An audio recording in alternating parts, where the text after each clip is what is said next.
everybody. International Stress Awareness Day 2018. I'm your co-host, Danielle Sachs, and I am interviewing a very special man, the co-host of this International Stress Summit, Tom Meyers. Tom is an osteopath, speaker, founder of the Reset approach, and author of his new book, Futurize Yourself. He's not only an expert in stress and views things from a perspective of the future, but he is a very authentic man with a purpose. Welcome, Tom Meyers. And Tom, can you just tell something else to the audience instead of this official introduction? Tell me something about yourself. Well, Danielle, thank you very much for introducing me. It's probably very unusual for the hosts to introduce each other, but this is the online stress summit, and we have to introduce ourselves to also see from why we are interested into this. Yes, and you could say from the thing why I'm interested into this is, of course, because I want to see as an osteopath how my future patient is looking like, yeah, and it's really something that I'm completely passionate about. I really want to know from what is this technology going to do with us, and can we already predict some of the problems that our patients or my patients will have in the future? So how can I prepare, learn, research, so I can be prepared to help them, one, prevent from some of these things to happen, because we can do that today, and also two, when they come with certain problems that are related to techno stress or new emerging technologies, that that I can help them better, because we are in a unique position. And this is if you want to know something about me, you can hear it probably, but I'm really passionate just about people, helping people, and also helping myself, of course, that self-care is also very important to me, and just being aware of that and bringing a positive message that technology is amazing, but we need to be more aware of some of the side effects that might happen, and that we can prevent. So if you want to know something about me, that really this is something that just so personal for me, and I thought this was a fantastic theme to have this year as the online stress summit. I remember, Tom, from the moment this team came out, does high tech cause high stress? You were so excited, and I'm like the one here running a little bit behind, but I'm so admiring you and having respect for all the work you're doing, as you say, in prevention. But I do want to ask you the question that we've asked every expert this year. And, the question is, does high tech really cause high stress? Can you just elaborate on that particular question? It will do for most people. And with that, I mean that change always causes a certain amount of stress. And this can be positive stress or negative stress, as they say, but stress is stress, and it mounts up. So it's not only the high tech that is actually the cause of it, but also the speed, the scope, and the complexity of change that is coming or that is already present, that is causing the stress response to be triggered more often within our bodies. And high tech has different sides to it. So first of all is the use of high tech that can cause stress, because you need to learn how maybe your next tool, instead of a computer, is a hologram, or maybe it's a virtual assistant, or maybe it's something you don't really know yet, or it's so new, all of this. So we're not even sure what is going to come into our lives. So it's the technology and the new, because we haven't learned it, we don't know how to use it, that can cause a sort of anxiety and stress. But also the other part is that in the digital transformation and automation, that many people might lose their job. Yes. Or need to reskill themselves. And reskilling also means a certain amount of stress, because you need to study again, you need to adapt to a new environment, to new colleagues, to new tools. But for many people, might be a risk of really losing their job, or not sure, having the anxiety that maybe I'm one of the people that is going to lose their job, but we don't know. So these are all elements that for sure will trigger the stress response more, due to uncertainty, the complexity, volatility of things, the famous VUCA world that we are living in. But I can also predict already a new type of stress coming up, and that is existential stress, because you have lost your job, or a machine is more intelligent than you are, or can do things better than you are. How will you feel about that? What is your place in the universe? So I'm predicting, unfortunately, that there will be an increase in anxiety about self-worth, about the position that we have in this world, probably also increasing suicide levels, because some people may not have the support system around them to vocalize certain problems, and get depressed and just don't see a way out of their predicaments. And so I'm seeing, even if I do want to be and stay positive, yes, I can imagine that some of these things will happen, and I really hope that people in positions that can make changes, or can make decisions so that these things don't happen, are watching the online stress summit, because it gives a lot of information on the future today. Okay, I agree. Now I want to ask you a practical question, because it's all fine to see it in the future, but I think that our audience is also very interested to have a tip for now, for today. And I'm going to ask you, Tom, you as the co-host and doing all this fabulous work here in this stress summit, what are you doing for the moment against your stress caused by technology? Because let's face it, we have these smartphones, these tablets, these computers already now. I'm not talking about the future. Now in this 2018 going to 2020, in the next year, let's say, or even now, just today, what do you do against your stress with high technology? Is your behavior around it? Do you have a plan with that? Do you have tips for us? Is there anything you can add here? Yes, and I'm going to give more than one tip here, and it all comes together. Yes, one, I'm reading a lot about digital transformation, so I'm informing myself for what is going to happen, and I just get excited about it. There must be a sort of sense of excitement. So yes, I'm looking forward to this. I know in a way what is coming, and this information is extremely important.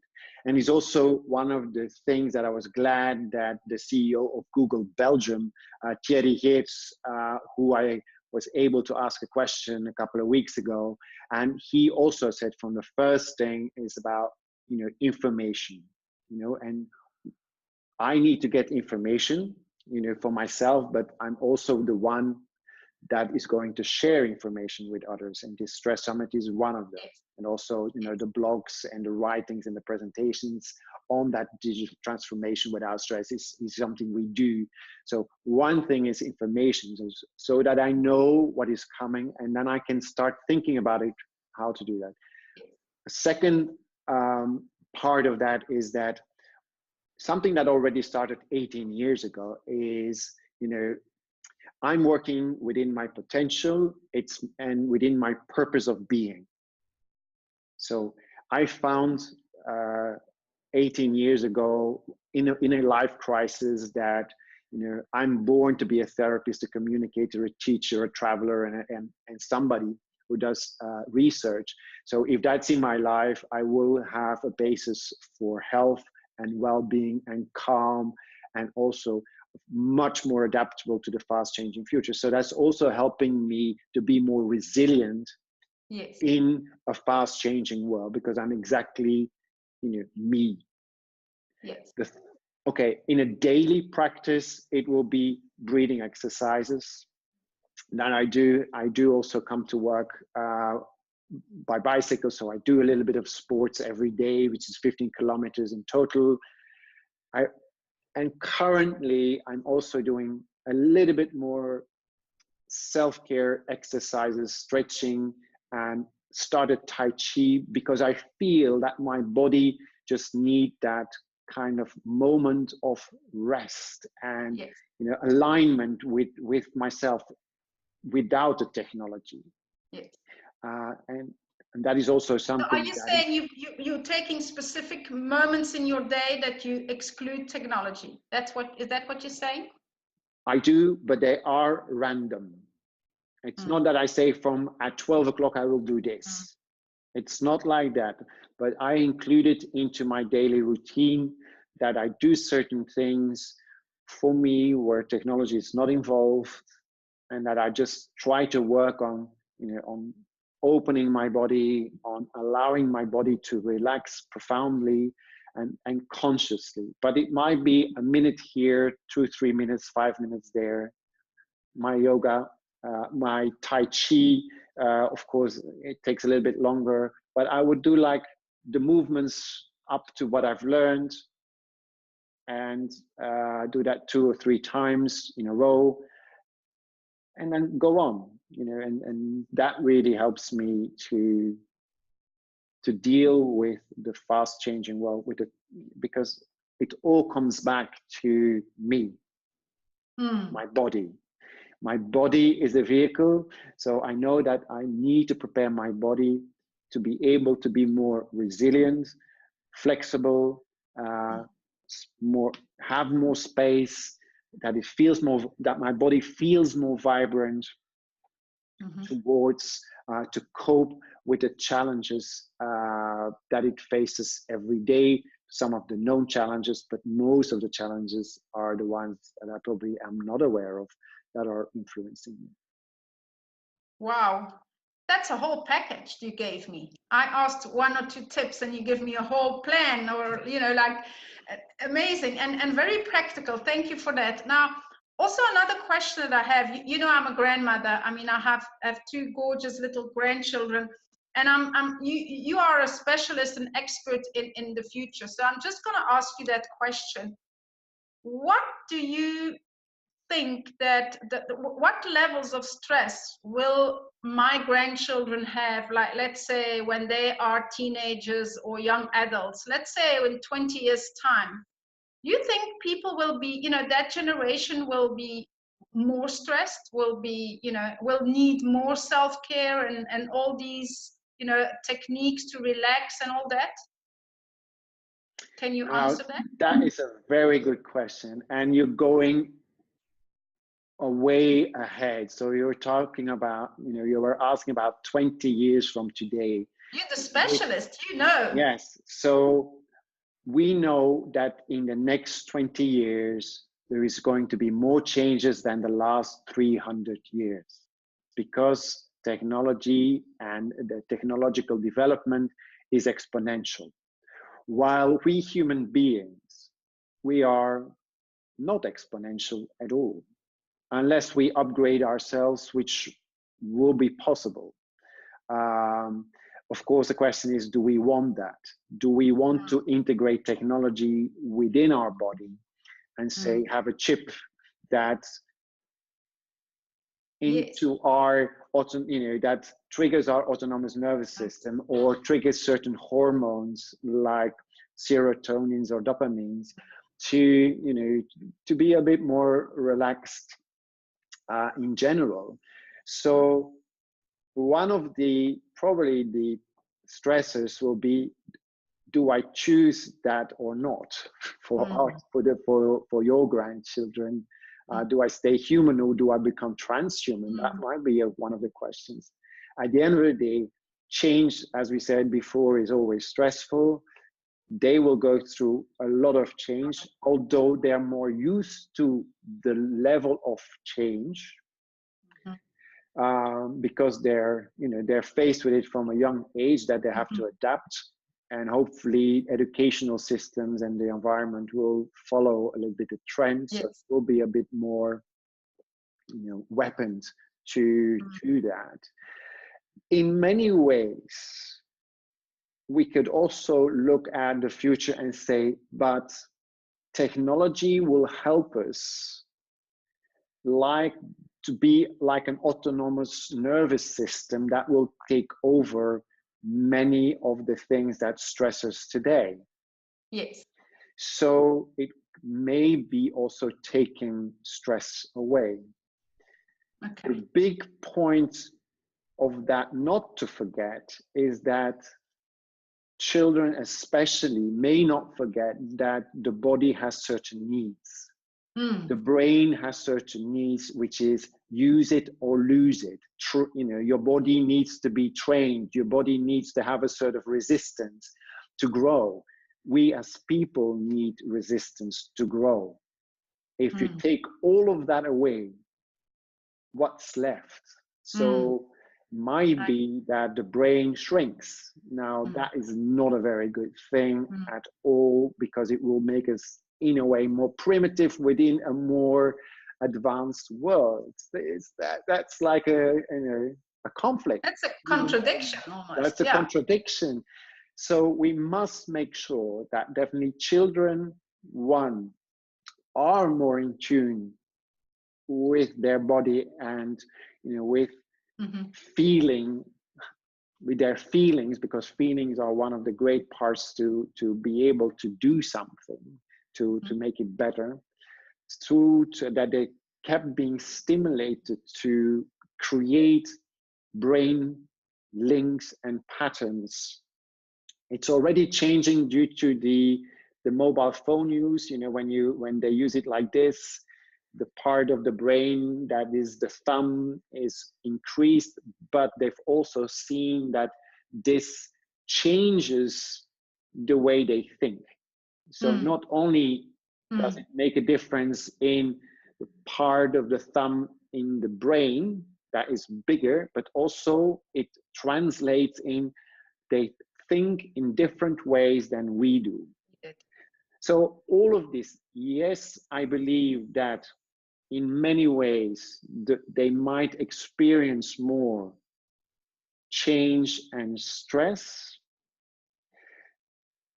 Some of it will be taken away by technology itself, but there might be another level of stress on top of that, which is lack of stimulation, which gives a different, maybe we can't call it stress, but it's definitely not good for us. Wow, interesting. I'm amazed. I mean, lack of stimulation. When I see these little children, they are stimulated by TV, by the app, by the this, by the that. So, but I understand what you mean with lack of stimulation. You're talking about an internal stimulation, I suppose. Internal, yeah, but also from external, yes. So, when you need a certain, let's say a boxer, yes? Yes. A boxer will have like a beanbag to box against. In the beginning, it will be really soft, but it will become harder and harder because he needs the resistance to become stronger and to grow. Develop, now, if in our society, the environment always becomes easier. I see what you say. Okay. Of course, because, for example, calculation we don't do already anymore. Yes. Translation we won't do anymore because we have some of these earphones that do the translation for us, which exists today already. So you can see that when all of this is taken away and not replaced by something else, that there is a challenge.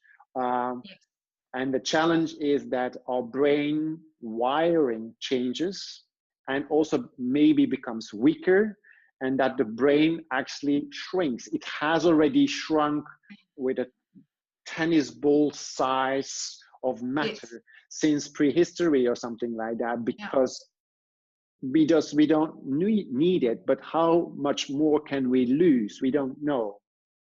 But the more you lose, the less resilient you become, and also the more anxious.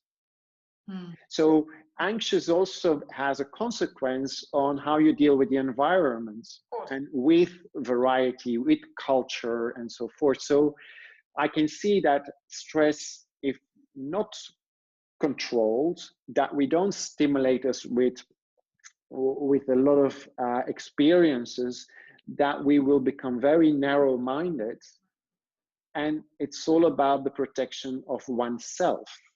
It's a survival mode. Stress is a survival mode. It's not a healing mode. It's about surviving, and survival means protecting oneself compared to the environment, in front of the environment. So if you do that constantly, it also changes your social acceptability. You are other people with different thoughts, with different colors. It might create or increase actually racism, for example, or intolerance, and so forth. So we have to be really careful. Where are we going to place all of these things, and how are we going to deal with that? Thank you, Tom. I mean, we can talk for hours like this, but I think this interview is coming to an end slowly. And I'm just going to ask the same question as what we did. I remember we did it last year, and I really loved that last question. So I'm going to ask you the same question. In this theme, in this world now, here and now, today, is there any quote or any sentence, anything you would like to add, to help the audience, to inspire the audience? Is there something a mantra, something that you live by, something that you would like? Not 10 sentences, Tom, just one. Well, to be honest, I haven't really changed mantra at all. Don't forget your body on your journey. That is and stays the one that is so essential. And the more I learn, and the more I evolve and get knowledge about stress management and health well-being, it is all about the body. It is the vehicle of your dreams, and if you don't take care of it, your dreams will not come through. Okay. Thank you so much, Tom. That was a very, very in-depth and even, a bit complex but wonderful interview, because we talked about a lot of different angles, and I really like that. Thank you so much. We know now why you are the co-host. We know why you are an expert. We know a bit more about you and all your, your passions and your purpose. And I would like to say to the audience, Tom has been absolutely fantastic in putting this online stress summit together with myself, but he has been the main driver. And I really want to thank you, Tom, for everything you've done. And let's hope this day, this Stress Awareness Day, I love it. We raise awareness. We do everything we can to, to inspire people, to make people more aware about the dangers of stress, about how to behave with high technology. So thank you for the interview, and let's see what is next, because we've got a whole lot coming. Hey, Tom? See you soon. Yes. Bye-bye. We've got a whole lot coming. Bye. Bye.